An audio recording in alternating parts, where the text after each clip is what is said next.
This boat builder saved half a penny by using an aluminum rivet to mount this snap. Today, we aren't just reattaching the snap, we're going to permanently improve the situation on my friend's 1976 Glastron using a blind anchor trick. He's had this boat for 36 years, and this snap, it's been broken for at least 7 years, so I told him I could fix it. And along the way, we'll look at how this simple piece of hardware came to be, evolved, and end up saving 1930s cowboys from being dragged to their deaths. The snap was invented in Germany in 1885 when Herbert Bauer patented it to replace tedious buttons on canvas overalls. It was a brilliant idea, but it had a big flaw. Stamped from cheap, raw steel, they rusted immediately, and under tension, the rusty internal spring would break, causing workers' pants to literally drop mid-job. In 1903, manufacturer Prim fixed it. They re-engineered the core with a rust-proof brass S-spring, and that turned the snap into a reliable fastener. By World War I, militaries put snaps on everything from canteens to ammo pouches.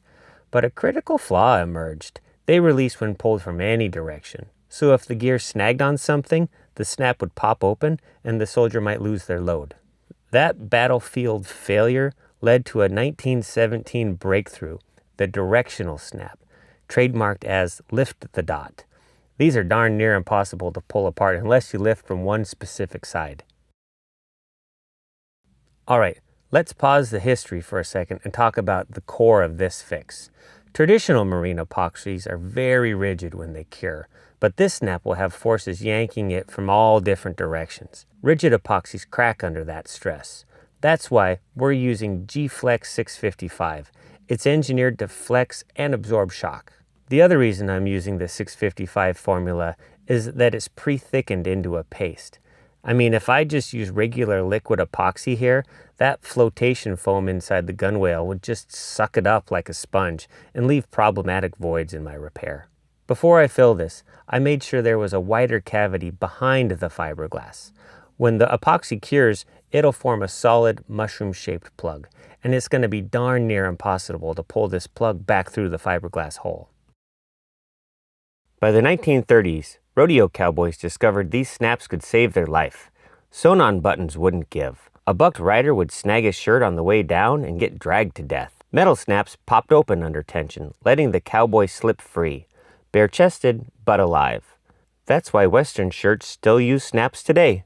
By the 1960s, the tech was so trusted that NASA relied on snaps to lock down critical insulation flaps on Apollo spacesuits for the moon landing. That same decade, America's recreational boating boom exploded. As highway trailering took off, boat builders adopted the directional lift-the-dot snaps to secure boat covers against hurricane-force highway winds.